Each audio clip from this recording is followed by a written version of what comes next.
है कि बाकी मुद्दों पर ध्यान नहीं रह पाया, जिस वजह से जनता कम्प्लीट मेजॉरिटी मिळेल। खरं म्हणजे लँडस्लाइड विक्टरी अशा प्रकारचा विजय या ठिकाणी महायुतीला मिळालेला आहे। मी त्याबद्दल तमाम मतदारांचे महाराष्ट्रातल्या मनापासून अभिनंदन करतो आणि माझ्या लाडक्या बहिणी यांचं देखील मनापासून अभिनंदन करतो। लाडक्या बहिणींनी मोठ्या प्रमाणावर मतदान केलं, लाडक्या भावांनी मतदान केलं, लाडक्या शेतकऱ्यांनी मतदान केलं आणि त्याचबरोबर लाडक्या माझ्या ज्येष्ठांनी मतदान केलं। समाजातल्या प्रत्येक घटकाने या ठिकाणी भरभरून महायुतीला मतदान केलं।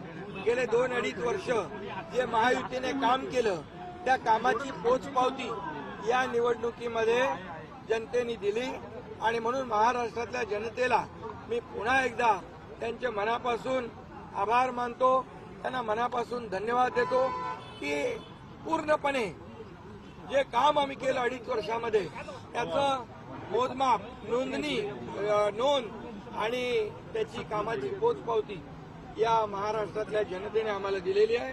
खरं म्हणजे आता आम्ही 2.5 वर्षात जे काम केलं, आता पुढच्या कार्यकाळामध्ये आमची आणखी जबाबदारी वाढली आहे आणि म्हणून जनतेला त्रिवार वंदन करतो आणि माझ्या सर्व कार्यकर्त्यांना देखील महायुतीच्या मनापासून धन्यवाद देतो। महायुतीचे सर्व कार्यकर्ते मनापासून काम करत होते आणि म्हणूनच हा विजय, एवढा मोठा विजय मिळतोय। मी माझ्या ठाणे मतदारसंघातल्या कोपरी-पाचपकाडी मतदारसंघातले देखील मतदारांना धन्यवाद देतो की खूप मोठ्या लीडने, मार्जिनने त्यांनी मला विजयी करण्याचं